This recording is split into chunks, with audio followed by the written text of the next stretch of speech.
Somaliland dalka Djibouti. Bismillahir Rahmanir Rahim. Somaliland hannoolaato, Somaliland hannoolaato, qarankeenu hannoolaado, madaxweynuhu hannoolaado.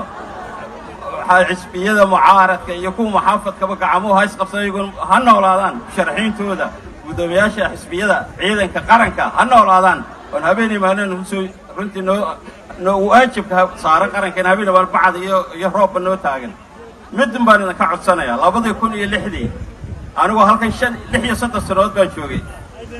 2006 waxaan haynay 55 MB taa Cabdirashiid agaasimaha daba socdaaye 55 MB baan haynay oo qadiyadda Somaliland ka shaqeynay. tii maanta nin walba MB-ga xaafadiisa inuu la xidhiidho oo runtii qadiyadeena la yiraahdo maxaad ka qabanaysaa cod bay naga doonayaan soo maaha.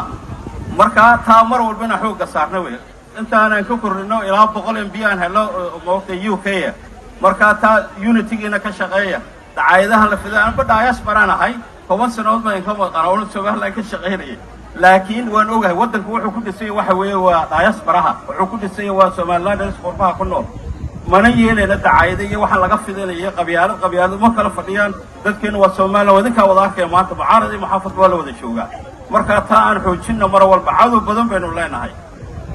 bardhowna insha Allah waxaanu rajaynaynaa haddii la helo MOU la saxeexo qadiyadeena meel walba bay gaaraysaa wadamo badan baa diyaara.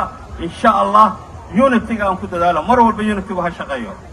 marka waan salaamay idinkuna noolaada Somaliland ha noolaato. Assalaamu calaykum.